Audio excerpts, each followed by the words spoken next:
Urgent, precise. In high-velocity environments, resource depletion feels like drowning. The scale of the drain eventually overwhelms your ability to process sensory inputs. For high-volume creators and investors, this state is cognitive bankruptcy.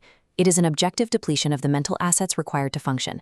This diagram maps the flow between an investor and a scarcity-driven individual. Your exhaustion is a biological signal that you are engaged in an escalating asymmetrical commitment. This dynamic triggers tunneling, an involuntary, intense focus on unmet needs that consumes the brain's limited bandwidth. Tunneling creates a specific deficit in fluid intelligence and executive control. You lose the working memory required to calculate risks or plan an exit. While a creator usually builds systems through foresight, a brain in a tunneling state is limited to reactive survival. The biological capacity for long-term strategy effectively goes offline. Firm. Because the brain's executive hardware is occupied by the extraction, the capacity to enforce boundaries is physically compromised. Survival requires shifting your analysis. You must view the entanglement as a strictly engineered economic trap rather than an interpersonal struggle.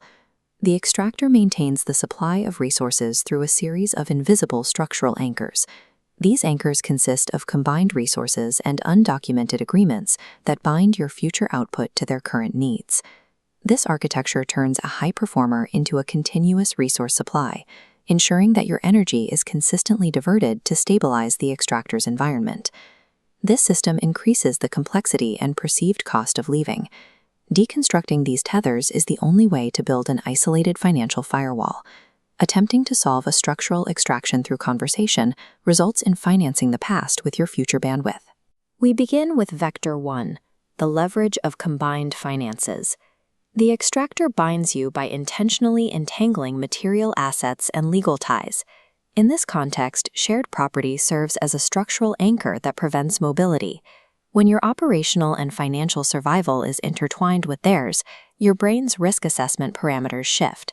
The entanglement raises the perceived cost of leaving the dynamic until exit feels like a threat to your basic security. The extractor's goal is for you to register the prospect of separation as a catastrophic failure of your own safety. This results in the accumulation of hostage assets, resources you cannot access or move without triggering a crisis. Resolving this requires a clinical audit of your legal liabilities to identify every point of entanglement. Combined finances in a scarcity dynamic act as a structural lock, ensuring your ongoing extraction remains cheaper than your exit. Vector 2 involves the weaponization of shared resources and implicit obligations. The extractor colonizes your environment, intertwining your housing, social circles, and daily routines until they are inseparable from the relationship. This creates undocumented agreements, implicit social obligations used to enforce compliance. This vector relies on loss aversion, a cognitive bias that distorts how we value what we already possess. The pain of losing a shared asset or routine feels twice as severe as the joy of any equivalent gain you might achieve after leaving. This biological bias traps you in a state of compliance to avoid the perceived pain of losing your current environment. The anxiety you feel about leaving is the result of your brain miscalculating the weight of these undocumented agreements. The extractor uses shared history as leverage against your future potential. When your own biology makes the exit look like a cliff, the extractor no longer needs to use force to keep you in the dynamic. Finally, Vector 3 focuses on the exploitation of effort justification and cognitive dissonance. High-performing individuals often work frantically within a system that is inherently designed to fail, hoping that more effort will yield stability.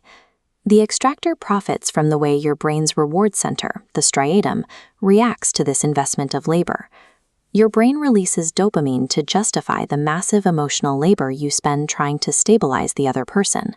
This creates the sunk cost fallacy, the compulsion to continue investing purely because of the resources you've already spent.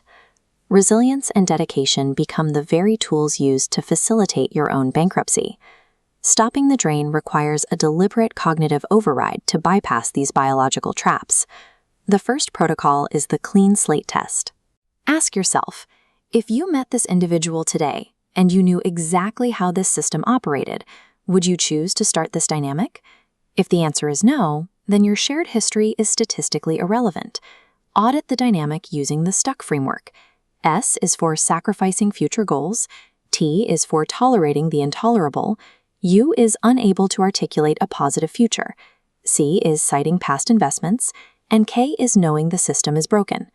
If the system fails this audit, the existing infrastructure must be dismantled. This requires shifting to prospective decision-making, where you only value future utility. You must separate unrecoverable sunk costs from the ongoing costs you will incur if you remain. Resources already spent are gone. Treating them as a debt to be recovered ensures further loss. Execute total structural decoupling. Encase your remaining financial bandwidth within an isolated firewall.